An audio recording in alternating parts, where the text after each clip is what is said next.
tafassahu fil majalis ya Ustaz ya. Merapat merapat mendekat ke sumber ilmu.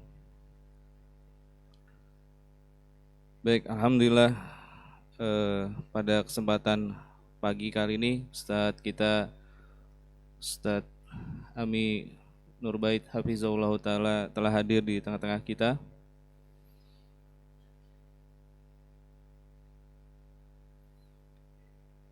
Dan insya Allah pada kesempatan kali ini kita masih membahas kitab Khus Aqidatak karya Syekh Muhammad Jamil Jainu dengan membahas bahasan bab jihad.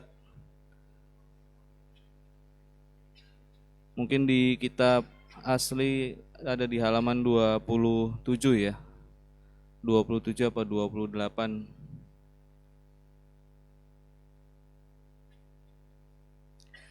Kembali diingatkan pada jamaah sekalian untuk bisa mengisi sop-sop di depan terlebih dahulu.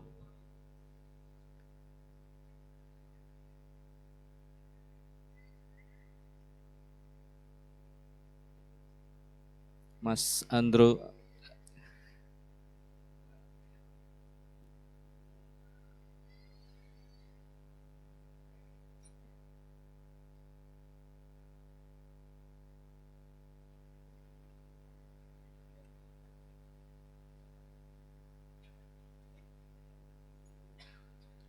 Baik, kepada Ustadz Ami Nurbait Hafizahullah Ta'ala, fali tafadhol mastura Ustadz.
Bismillah.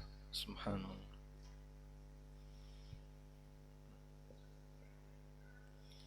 Assalamualaikum warahmatullahi wabarakatuh.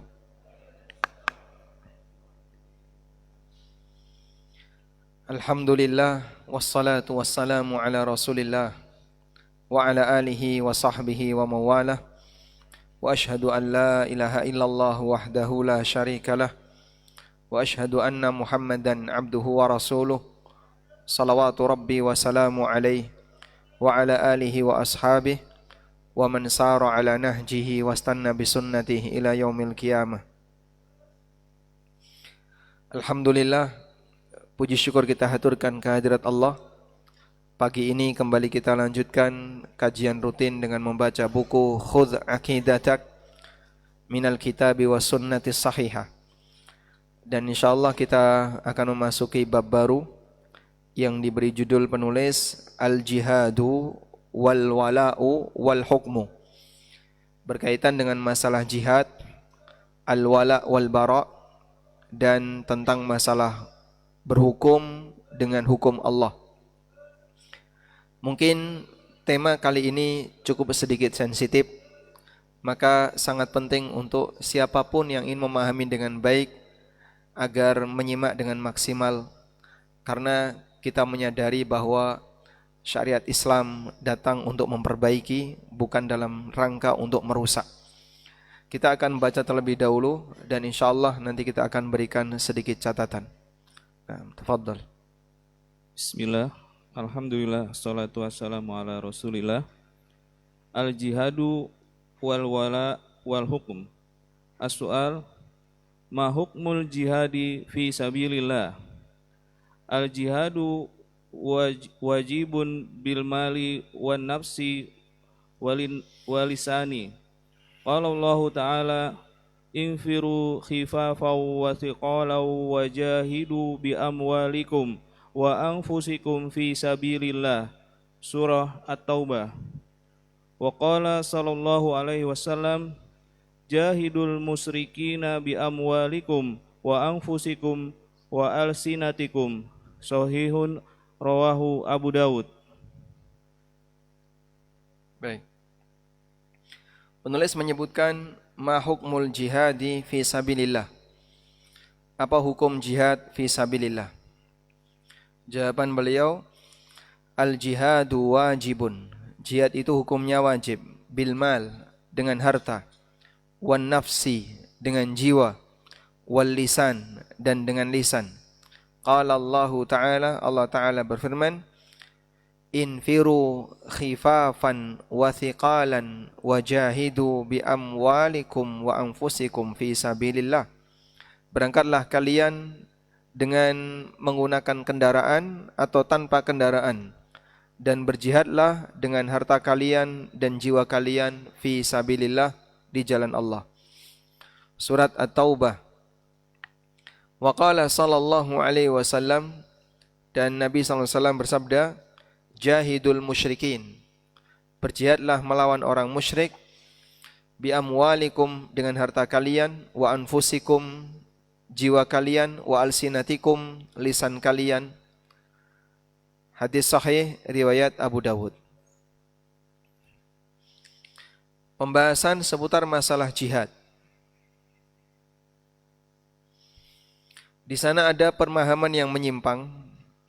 Yang pertama adalah orang yang ekstrim, di mana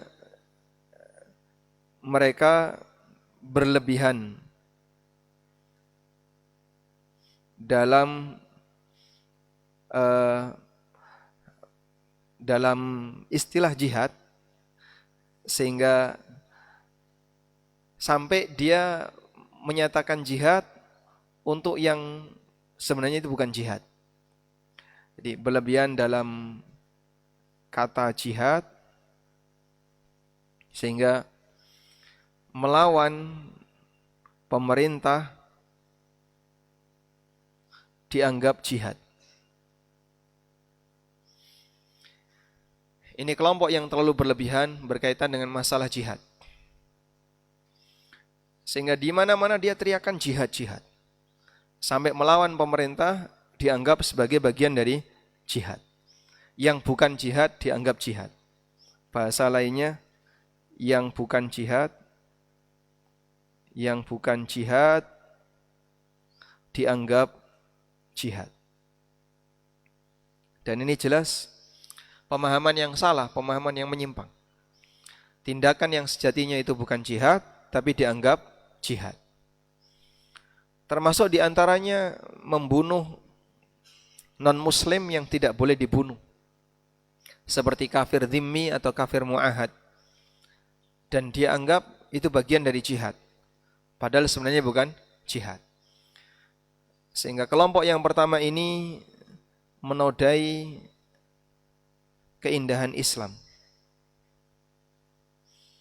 Maka Islam di permukaan terlihat seperti agama yang keras, kasar, dan radikal, karena ulah beberapa orang yang dia gampang mengkafirkan orang lain, kemudian melakukan praktek pembunuhan di tempat yang tidak benar, dan seterusnya. Ini kelompok yang pertama, dan ini di Indonesia cukup banyak, cukup berbahaya. Yang kedua adalah orang yang menolak syariat jihad.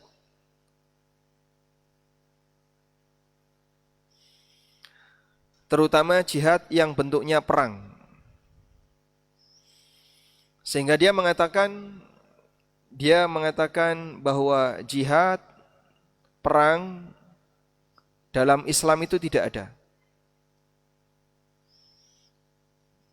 Tidak ada jihad bentuknya perang dalam Islam. Dia ingin menghilangkan syariat jihad. Dan ini perbuatan orang liberal. Kelompok ini lawan dari yang pertama. Maka di sana ada sebuah tesis, yaitu kelompok ekstrim yang terlalu berlebihan berkaitan dengan kata jihad, sehingga yang bukan jihad disebut jihad. Dan ada antitesisnya, orang-orang liberal yang dia anti dengan syariat jihad qital, sehingga menurut dia jihad itu tidak ada yang bentuknya perang. Jihad itu ada tapi bentuknya perjuangan. Misalnya perjuangan dalam masalah ekonomi, perjuangan dalam pendidikan, dan seterusnya. Dan dua kelompok ini, dua kelompok yang berlebihan. Oleh karena itu, sikap yang tepat adalah pertengahan. Tidak sebagaimana kelompok ekstremis dan tidak sebagaimana kelompok liberal. Khairul amri awsatuhu. Sebaik-baik urusan adalah yang paling tengah. Disinilah kita diajarkan untuk menjadi ummatan wasaton, umat pertengahan. Umat pertengahan berarti dia tidak ekstrim ke kanan maupun ekstrim ke kiri. Sekarang seperti apa posisi jihad yang benar? Berikut sedikit ringkasan berkaitan dengan masalah jihad. Jihad secara bahasa artinya badlun wastifraghun ma fil wus'i wat taqah. Jihad secara bahasa artinya menggunakan kemampuan semaksimal mungkin, baik bentuknya ucapan maupun perbuatan. Jihad secara bahasa artinya kerja keras. Itulah jihad. Maka orang yang bersungguh-sungguh bekerja keras berarti dia melakukan kegiatan jihad dari sisi makna bahasa. Sedangkan jihad secara istilah pengertiannya adalah badlul juhdi minal muslimin li'ila'i kalimatillahi ta'ala. Usaha besar yang dilakukan oleh kaum muslimin untuk meninggikan kalimat Allah. Saya ulangi ya. Jihad secara makna istilah adalah usaha besar yang dilakukan oleh kaum muslimin untuk meninggikan kalimat Allah. Baik. Kita awali dari latar belakang. Di sana ada agama. Di sana ada pemeluk agama. Boleh enggak Pak pemeluk agama ini mencintai agamanya? Saya tanya, apakah diperbolehkan pemeluk agama mencintai agamanya? Di negara ini pemeluk agama mencintai agamanya itu salah atau benar? Di negara ini. Apakah pemeluk agama mencintai agamanya dia dianggap teroris? Di negara ini tidak. Sehingga pemeluk agama punya hak untuk mencintai agamanya. Sebagai konsekuensi dia diizinkan untuk memeluk agama. Di negara ini boleh enggak kita beragama? Saya ulangi, di negara Indonesia boleh enggak kita beragama? Boleh, bahkan wajib. Kalau kita mengakui Pancasila sebagai asas, berarti warga negara harus beragama. Karena sila yang pertama, ketuhanan yang Maha Esa, itu mengajarkan bahwa warga negara itu berketuhanan. Sehingga dia harus punya agama. Maka kaum muslimin adalah orang yang paling sejalan dengan Pancasila, sila yang pertama, karena dia beragama. Selanjutnya, kalau kita beragama, bolehkah kita mencintai agama? Boleh. Sebagai konsekuensi kita boleh beragama. Baik. Bentuk kecintaan kepada agama. Pemeluk agama, dia cinta dengan agamanya. Apa bentuk kecintaan pemeluk agama terhadap agamanya? Yang dilakukan adalah usaha membela. Usaha membela. Sebagaimana kita cinta tanah air, kita bela tanah air, maka kita cinta agama, kita juga membela agama. Berarti membela agama itu hal yang baik atau buruk? Baik, itu konsekuensi ketika seseorang dibolehkan untuk beragama, dia boleh cinta agama, dan dia boleh membela agamanya. Oleh karena itulah, ketika ada orang yang menginjak kedaulatan agama, maka pemeluk agama punya hak untuk memberikan tindakan kepada yang bersangkutan. Begitu? Ketika ada orang yang merusak kedaulatan agama, ganggu kedaulatan agama, maka pemeluk agama dia punya hak untuk membela agamanya. Sehingga di sini kalau ada kasus, ada orang yang ganggu kedaulatan agama, maka pemeluk agama boleh mengambil tindakan. Nah, tindakan inilah tentu saja yang sesuai aturan syariat. Nah, tindakan ini yang diatur dalam fikih jihad. Tindakan ini yang diatur dalam fikih jihad. Jadi dari mana jihad itu berasal? Keberadaan agama, ada pemeluk agamanya, dan pemeluk agama dibolehkan untuk mencintai agamanya. Sebagai bagian dari wujud mencintai adalah usaha membela.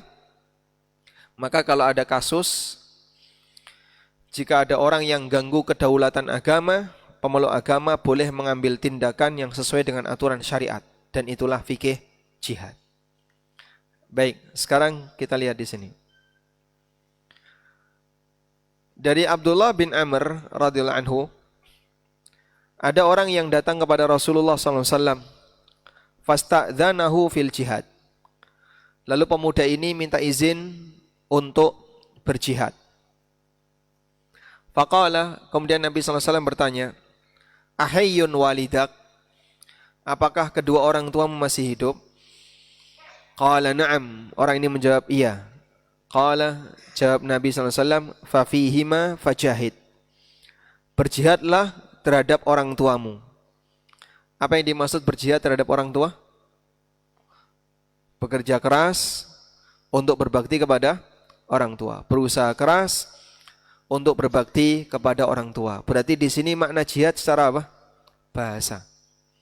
Ini jihad dalam makna bahasa.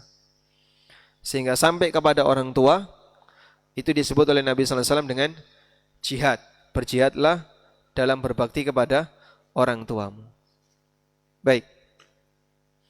Selanjutnya kita akan lihat tingkatan-tingkatan jihad. Dilihat dari sasarannya, jihad itu kan berarti ada tantangan, ya. Usaha keras itu berarti ada apa, Pak? Ada tantangan. Mas, tolong geser ke kanan dikit. Itu jihad enggak kayak gitu? Ya? Tidak. Kenapa? Mudah. Sehingga Anda geser ke kanan yang demikian mudah tidak bisa disebut jihad. Baik. Maju dikit, Mbak. Apakah perintah ini termasuk perintah jihad? Susah atau gampang untuk maju dikit? Mudah. Tapi kenapa susah untuk dirapikan tadi? Disuruh maju ke depan susahnya, Masya Allah. Baik. Untuk kegiatan yang mudah tidak bisa disebut jihad. Aku berjihad ngangkat kerikil. Cuman satu ya bukan jihad ya. Tapi kalau 1 ton baru jihad. Baik.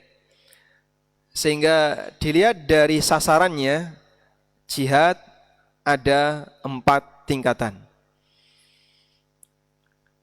Yang pertama jihadun nafs, jihad melawan jiwa. Yang kedua jihadus syaitan, jihad melawan setan. Yang ketiga jihad melawan orang kafir. Yang keempat jihad melawan orang munafik. Jihad melawan jiwa, jihad melawan setan, jihad melawan orang kafir, jihad melawan orang munafik. Selanjutnya, jihad melawan jiwa, melawan diri sendiri. Itu sama dengan mendidik diri sendiri, memaksa diri sendiri untuk jadi baik. Jadi ada istilah jihad melawan jiwa. Bagaimana bentuk jihad melawan jiwa? Mendidik jiwa untuk jadi baik. Sehingga karena di sini ada upaya mendidik, maka butuh pemaksaan. Jiwa manusia butuh dipaksa enggak, Pak? Butuh dipaksa enggak? Kenapa butuh? Kalau dia akan lebih milih hidup nyantai, kelimbang-kelimbung, jadi kawan rebahan. Sehingga dia akan lebih milih enak-enakan. Tapi karena ada syariat jihad melawan jiwa, maka jiwa kita dipaksa. Kamu harus bangun jam sekian, kamu harus sholat, kamu harus puasa, kamu harus ini, kamu harus itu. Butuh pemaksaan. Kita lihat di sini keterangan Ibnu Qayyim. Jihad melawan jiwa ada 4 tahapan. Yang pertama, jihad dalam bentuk belajar ilmu dan agama yang benar. Maka setiap jiwa perlu dipaksa untuk mau belajar.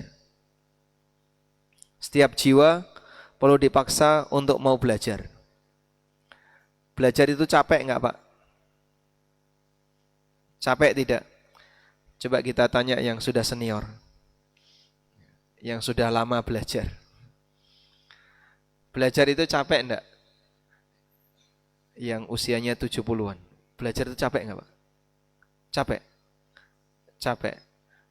Kok masih terus belajar? Terpaksa,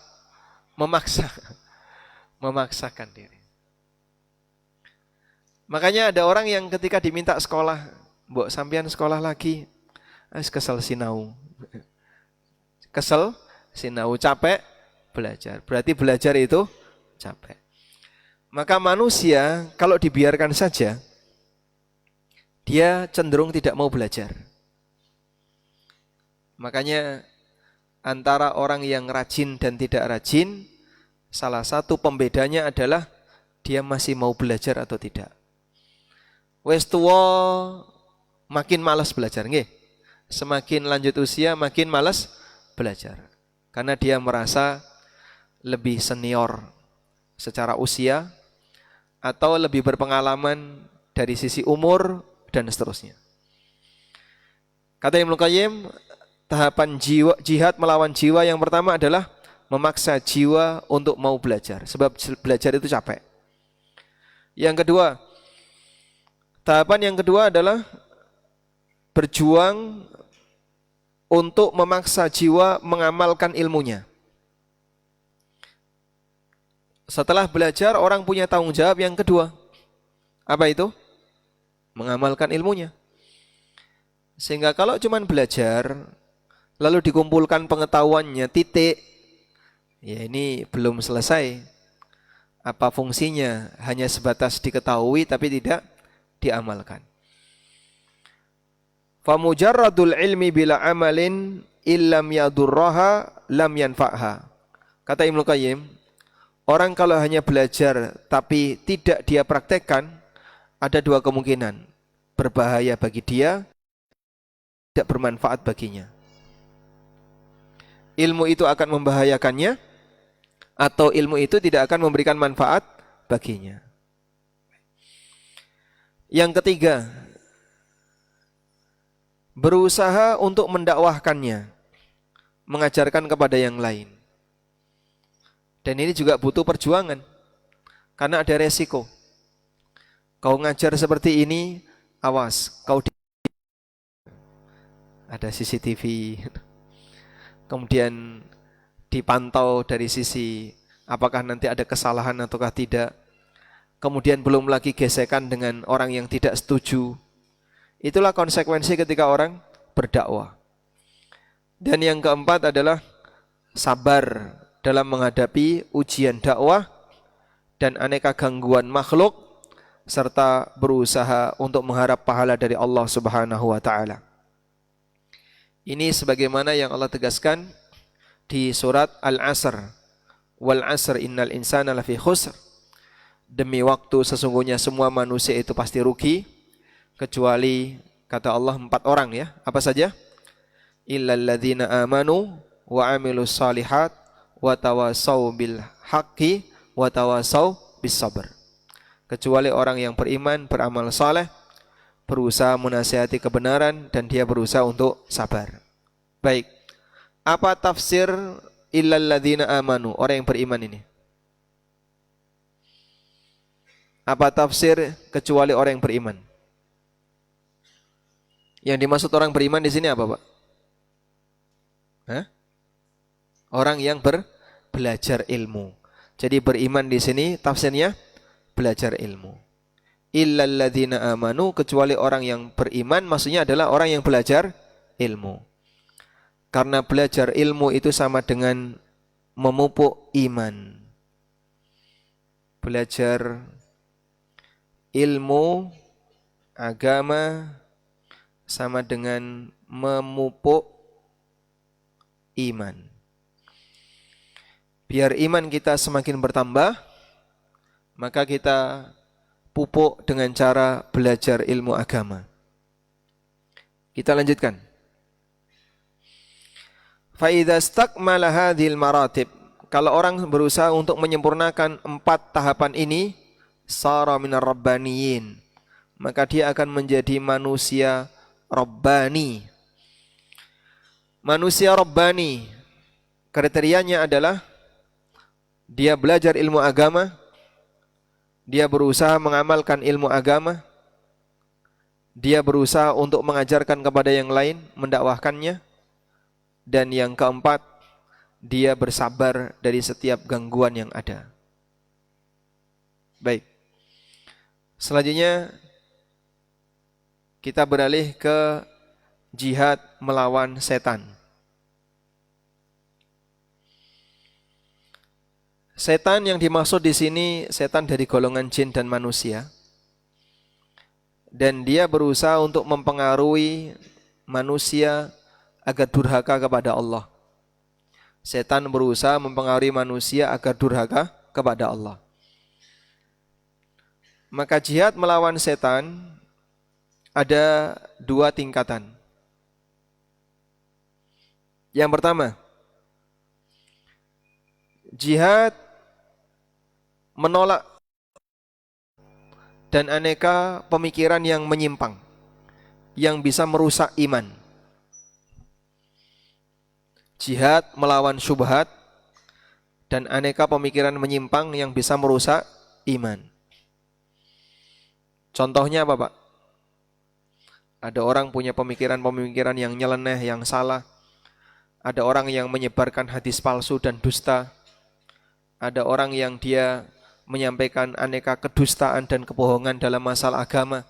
Nah, bantah itu bagian dari usaha jihad. Yang kedua, jihad melawan setan yang kedua adalah jihad melawan godaan syahwat. Jihad melawan godaan syahwat.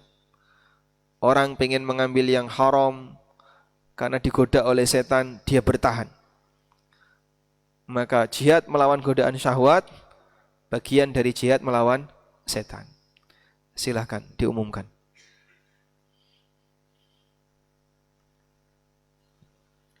Pengumuman, ada mobil yang mohon bisa dipindah. Mobil dengan plat AG 1459 AV. Mobil Agya putih nih kalau nggak salah ya. Agya putih dengan plat AG 1459 AV. Karena menghalangi jalan warga. Yang bawa motor jangan berdiri ya. Ini mobil. Mobil Agya Plat AG AG 1459 AV. baik. Fokus ke depan ya. Lanjut. Jadi jihad melawan setan ada berapa tadi, Pak? 2. Yang pertama melawan syubhat, yang kedua melawan godaan syahwat. Nah, untuk melawan syubhat caranya dengan yakin. Kalau sudah benar jangan geser. Ini udah benar nih, jangan geser ya. Saya kok jadi ragu ya. Biasanya Ustadz bilang riba itu haram. Ini kok saya jadi mulai ragu karena ada yang bilang halal. Misalnya kayak gitu ya. Nah, makanya kalau sudah benar jangan geser. Kalau sudah benar. Tapi kalau belum benar ya Anda harus geser. Sedangkan jihad melawan godaan syahwat itu dengan sabar. Diajak untuk berbuat maksiat, sabar, jangan kau lakukan itu. Tapi saya seneng. Iya, memang kamu seneng dengan maksiat. Ini enak, tapi enak jangan kau lakukan. Maka bagian ini dilawan dengan cara apa? Sabar. Sabar membatasi diri dengan yang halal. Sehingga orang yang berusaha bertahan untuk membatasi diri dengan yang halal, itu bagian dari usaha jihad dalam melawan godaan syahwat. Makanya berdoa kepada Allah, Allahumma kfini bihalalika an haramik. Ya Allah, cukupkan aku dengan yang halal agar aku tidak mengambil yang Kau haramkan. Selanjutnya, jihad melawan orang kafir dan orang munafik. Ada 4 tahapan, yaitu jihad dengan hati, artinya mengingkari perbuatan mereka. Kemudian jihad dengan lisan, jihad dengan harta, dan jihad dengan jiwa. Untuk orang kafir, jihadnya lebih kepada jihad dengan tangan, dengan perjuangan, berupa fisik. Sedangkan jihad untuk orang munafik lebih kepada jihad dengan lisan. Penjelasan, bantahan, agar tidak mempengaruhi orang lain. Adapun jihad melawan orang yang dolim atau penyebaran praktek yang melanggar ajaran Nabi SAW atau pelaku kemungkaran yang lainnya, di sana ada 3. Dengan tangan, lisan, dan hati. Dengan tangan jika mampu, kalau nggak bisa dengan lisan, kalau nggak bisa dengan hati. Kita ulangi ya, kayaknya kelewatan nyatetnya. Jihad melawan orang kafir gimana? Dengan hati, lisan, harta, dan jiwa.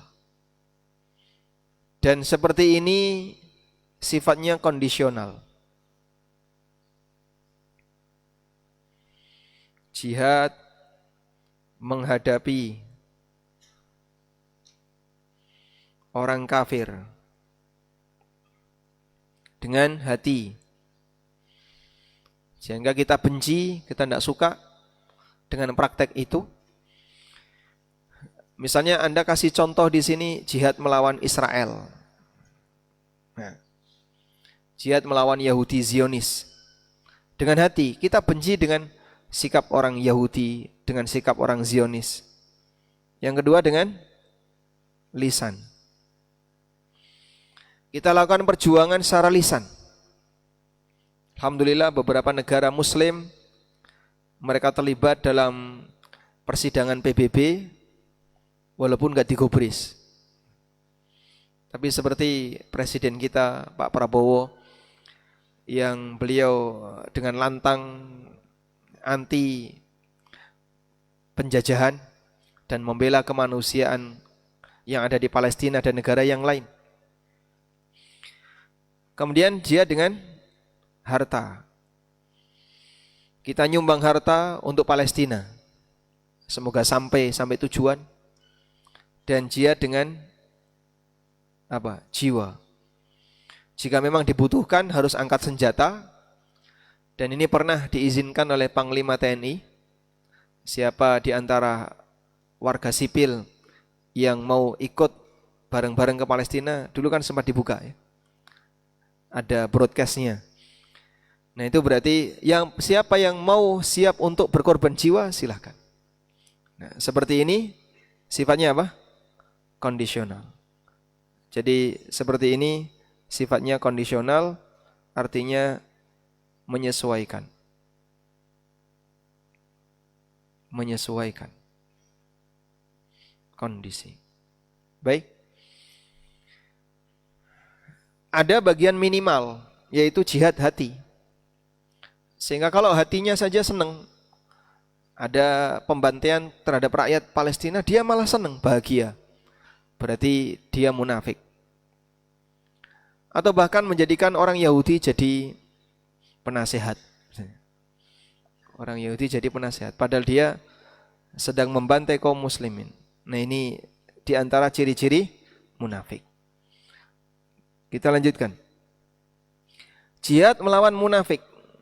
Nah, sekarang jihad melawan munafik.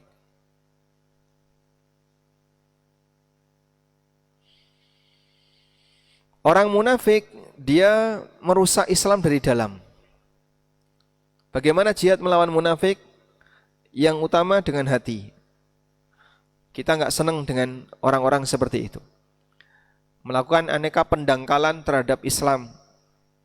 Merusak akidah umat.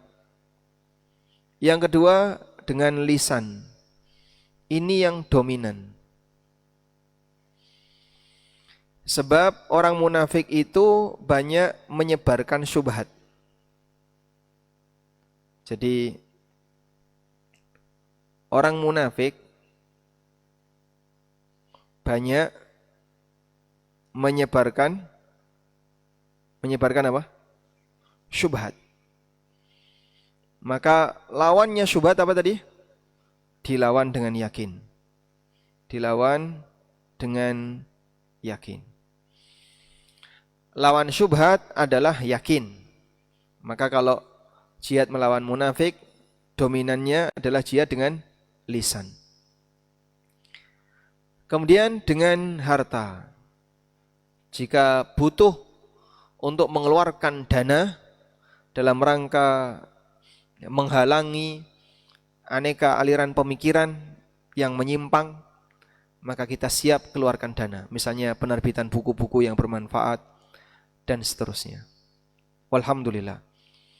Nah, di antara tokoh di Indonesia yang cukup gencar, kita boleh sebut ini bagian dari jihad melawan orang munafik, adalah mereka yang tergabung dalam forum anti liberal.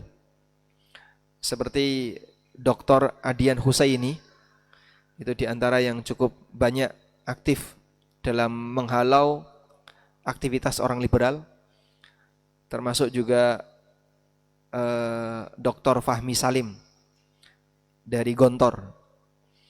Kemudian sebelumnya ada siapa? Hasan Al-Jaizi.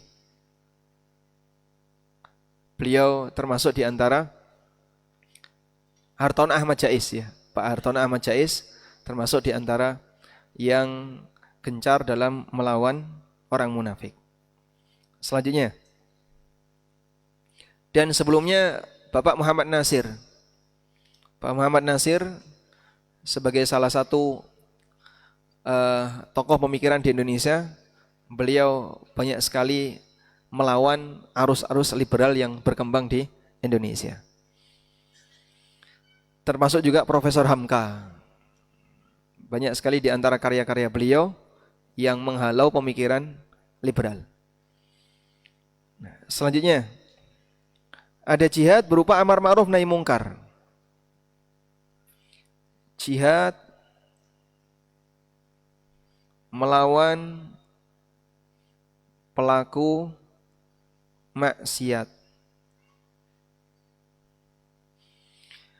Pelaku maksiat dia melanggar aturan Allah. Berarti bentuk jihadnya apa? Amar ma'ruf nahi mungkar. Bentuk jihadnya adalah amar ma'ruf nahi mungkar. Dan ini ada 3 tingkatan. Apa saja tingkatan amar ma'ruf nahi mungkar? Dengan tangan. Kemudian yang kedua dengan lisan. Lalu yang ketiga dengan hati. Demikianlah 3 tingkatan yang diajarkan Nabi sallallahu alaihi wasallam. Maka kalau ada kemungkaran, perjuangan yang kita lakukan adalah kita ingkari semampu yang bisa kita lakukan. Kata Ibnu Qayyim, fahadhihi 13 martabatan minal jihad. Inilah 13 tingkatan jihad. Jadi mulai jihad melawan jiwa ada 4. Jihad melawan setan ada berapa? 2. Jihad melawan orang kafir dan munafik ada 4.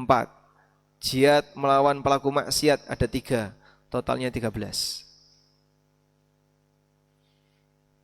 Nah, jadi kita menjaga kedaulatan agama dari semua potensi-potensi berbahaya tadi dari segala sisi.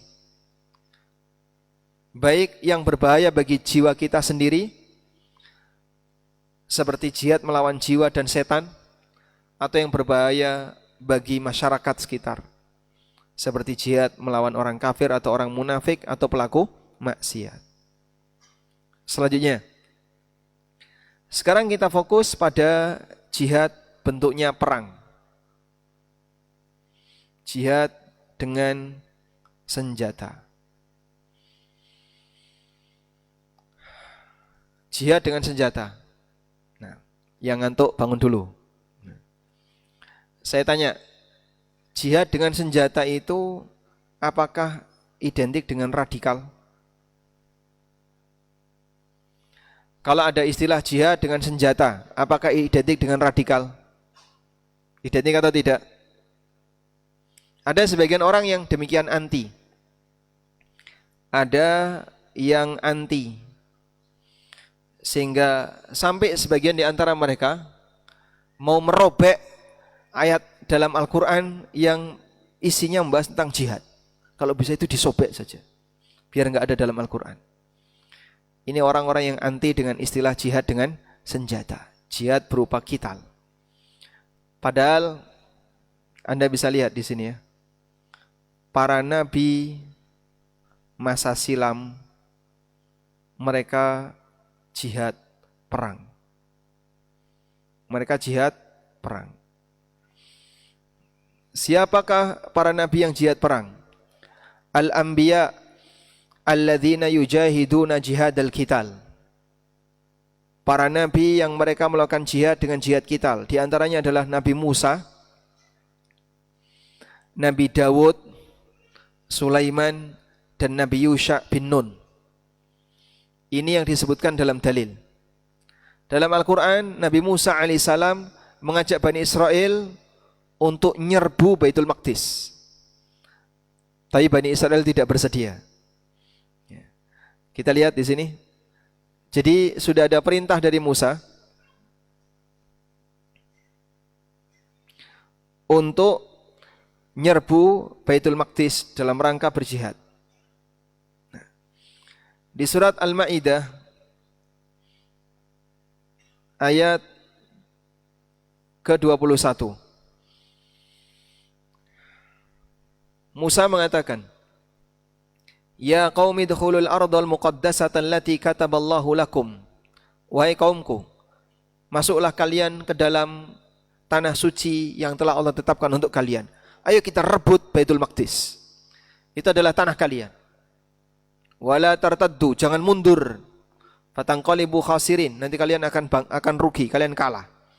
Qalu, mereka mengatakan, "Ya Musa, inna fiha qauman jabbarin." Hai Musa, di sana itu ada orang yang jahat. Wa inna lan nadkhulaha hatta yakhruju minha. Dan kami tidak akan masuk ke Baitul Maqdis sampai orang jahat itu pergi. Ya kalau orang jahat enggak kalian usir ya enggak bakalan pergi. Masa orang jahatnya suruh pergi dulu, kami mau masuk Baitul Maqdis. Fa iyakhruju minha fa inna dakhilun. Kalau orang jahat-jahat itu pergi, para penjajah Baitul Maqdis itu pergi, nanti baru kami masuk. Qala rajulani minal ladzina yakhafuna an amallahu alaihima. Berkatalah dua orang yang mereka telah diberi nikmat oleh Allah. Udkhulu alaihimul bab. Kita serang dari satu pintu. Fa idza dakhaltumuhu fa innakum ghalibun. Kalau nanti kita serang dari satu pintu, kalian akan menang. Wa 'alallahi fatawakkalu in kuntum mu'minin. Bertawakallah kepada Allah kalau kalian ini beriman. Nah, mereka sudah dikasih motivasi seperti ini. Ayo kita serang dari satu arah, nanti kita akan menang. Apa kata mereka? Qalu ya Musa, wahai Musa, inna lan nadkhulaha abadan ma damu fiha. Kami tidak akan masuk ke Baitul Maqdis selama orang-orang jahat itu ada di sana. Fadhhab anta wa rabbuka. Kamu saja berangkat sama Allah. Faqatila, terus perang berdua. Innaha huna qaidun. Kami tunggu hasilnya di sini. Masya Allah. Ini apa namanya, Pak? Kurang ajar sekali ini ya. Jadi diperintahkan oleh Nabi Musa, ayo kita serang. Kita akan datang ke sana untuk merebut kembali Baitul Maqdis. Apa kata mereka? Ya, kamu aja wahai Musa berangkat sama Allah di sini. Subhanallah. Maka karena mereka tidak mau berjuang, akhirnya Allah haramkan mereka untuk masuk ke Baitul Maqdis selama berapa lama? 40 tahun. Qala fa innaha muharramatun alaihim arba'ina sanah. Allah mengatakan Baitul Maqdis haram untuk dimasuki Bani Israel. Baitul Maqdis haram dimasuki Bani Israel selama 40 tahun. Yatihuna fil ard. Mereka bingung di muka bumi ini. Fala ta'sa'alal qaumil fasikin. Sehingga kamu wahai Musa tidak perlu putus asa dengan tindakan orang fasik itu. Nah, di sini sudah ada upaya untuk melakukan jihad, tapi pasukannya melempem. Pasukannya melempem. Bani Israel takut mereka. Ya? Ini Musa. Sekarang kita beralih ke Daud. Jihadnya Daud.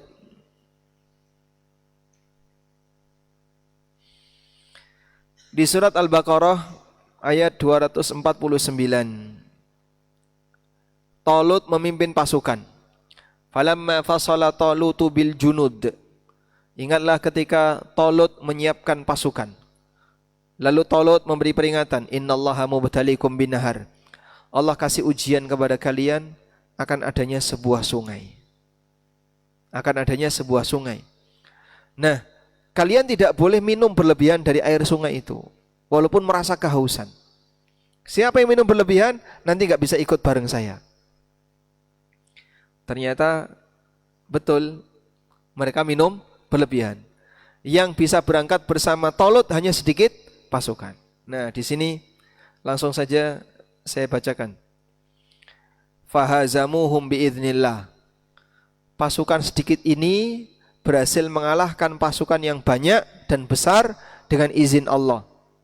Wa qatala Dawudu Jalut. Nabi Dawud membunuh Jalut. Membunuh pakai apa, Pak? Ada yang bilang pakai ketapel. Tapi apakah itu benar atau tidak, wallahu a'lam. Namun yang jelas Nabi Daud berhasil membunuh Jalut. Lalu setelah Jalut mati, Nabi Daud kan penerusnya Tolut. Tolut bukan nabi, hanya raja. Tapi Daud raja sekaligus nabi. Allah mengatakan wa atahullahul mulka wal hikmata wa 'allamahu mimma yasha. Allah berikan kepada beliau kerajaan, hikmah dan ilmu yang Allah ajarkan kepada beliau sesuai dengan apa yang Dia kehendaki. Baik.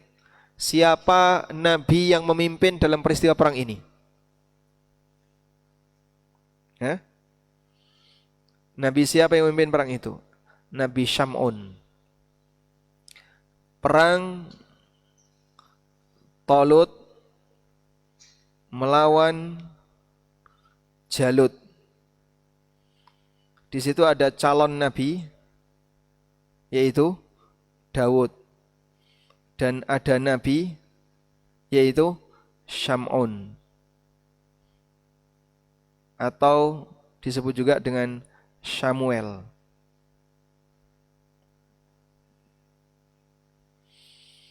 Ini tidak disebutkan namanya, tapi disebutkan dalam keterangan tafsir bahwa nabi yang menunjuk Tolut sebagai raja adalah Nabi Syam'un atau Nabi Samuel, dan beliau salah satu di antara nabi Bani Israel. Kita lanjutkan. Dari sinilah kalau ada orang yang menuduh bahwa jihad itu lambang kekerasan, lambang radikalisme, berarti Nabi Daud itu keras dan radikal. Nabi Sulaiman juga keras dan radikal. Nabi Musa juga sama. Yang ini semuanya adalah nabi-nabi Bani Israel. Maka jangan ngomong seperti itu. Termasuk Nabi Muhammad SAW juga berjihad. Sehingga mereka yang sensitif dengan kata jihad, sampaikan, nabi-nabi dulu mereka juga berjihad. Apa kau benci dengan aktivitas jihad? Ya tapi itu yang sembarangan ya. Yang sembarangan itu salah dalam memahami jihad. Kita juga menolak model orang-orang yang teroris atas nama jihad. Sehingga dia menteror orang yang tidak bersalah atas nama jihad. Masa jihad sasarannya hotel, ngebom di hotel misalnya. Ini apa-apaan? Harusnya dia berangkat ke Israel ini ya. Nah. Kemudian ada pertanyaan begini. Islam kan rahmat bagi seluruh alam. Islam adalah rahmat bagi alam. Lalu di mana sisi rahmatnya Islam ketika di sana ada syariat jihad? Kalau Islam itu rahmat bagi seluruh alam, bagaimana dengan syariat jihad? Ada mobil yang bunyi punya siapa Pak? Tolong diberesin dulu. Minta dibantu Pak, mobilnya jenis apa?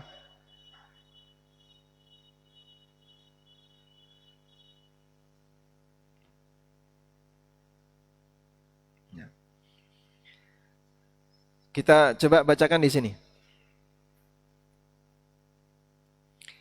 Islam itu rahmat bagi seluruh alam.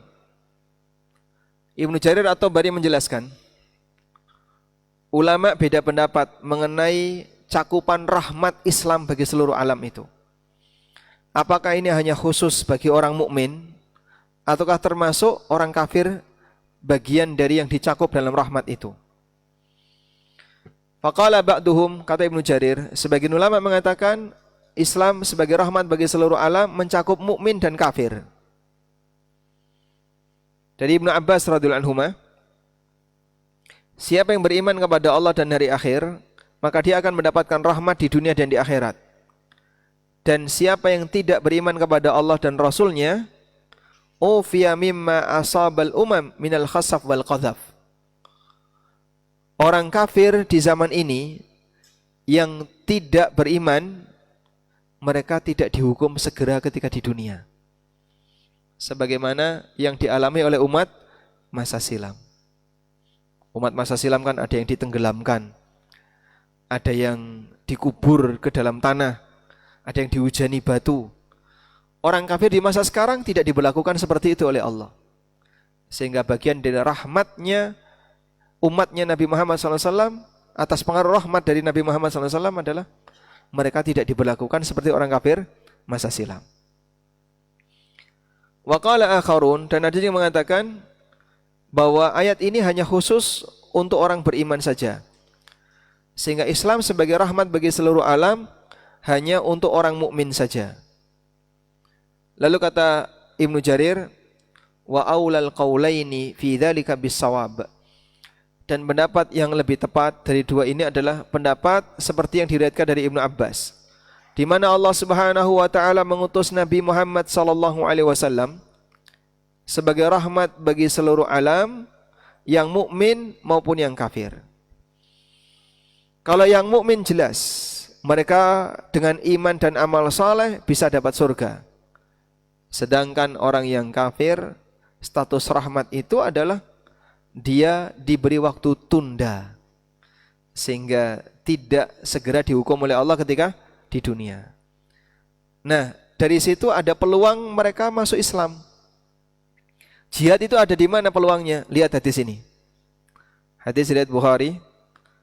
Rasulullah SAW bersabda, Allah terheran dengan orang yang diseret masuk surga menggunakan rantai. Riwayat Bukhari.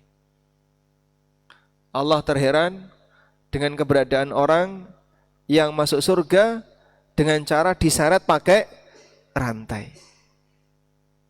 Berarti apa ini? Dia dipaksa untuk masuk Islam. Nah, dari sinilah kita bisa lihat. Kalau Islam adalah rahmat bagi seluruh alam, di mana posisi jihad?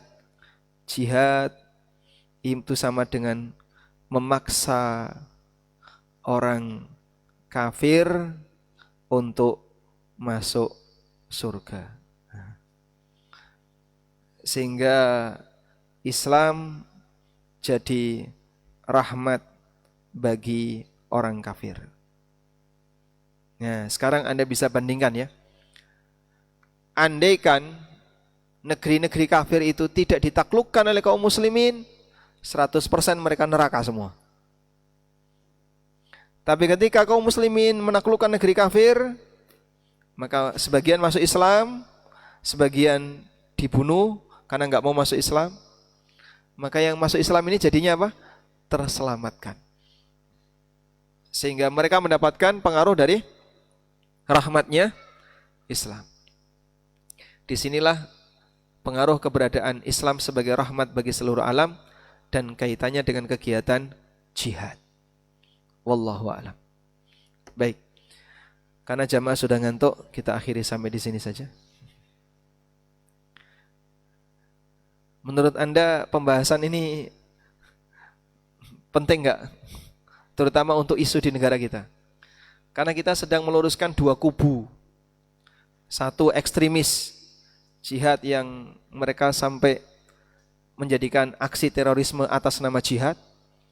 Dan satu lagi orang yang menolak syariat jihad. Nah, kita luruskan dua-duanya. Jihad tidak sebagaimana yang kalian lakukan. Dan yang kedua, jihad itu ada dengan aturan sebagaimana yang telah ditetapkan oleh agama. Wallahu a'lam. Wassallallahu ala nabiyyina Muhammadin wa ala alihi wa sahbihi wasallam. Baik Ustadz, ada satu pertanyaan yang masuk melalui WhatsApp.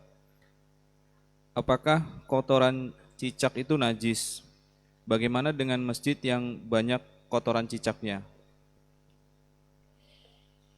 Apakah kotoran cicak itu najis?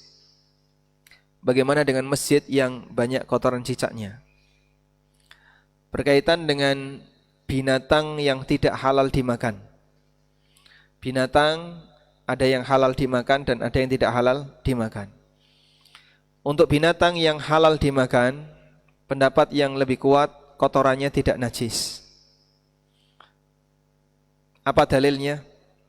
Dalam hadis riwayat Bukhari, Nabi SAW pernah kedatangan orang-orang yang mau masuk Islam di kota Madinah dari suku Uranah. Nah, ketika sampai di kota Madinah, orang ini sakit. Lalu oleh Nabi SAW dia diminta untuk minum susu onta dicampur dengan kencingnya. Kemudian dia sembuh. Sementara Nabi SAW melarang berobat dengan sesuatu yang haram. Dalam hadis yang lain beliau mengatakan, tadawaw wala tadadawaw bil haram. Tadawu wala tadadawu bil haram. Berobatlah kalian dan janganlah kalian berobat dengan sesuatu yang haram.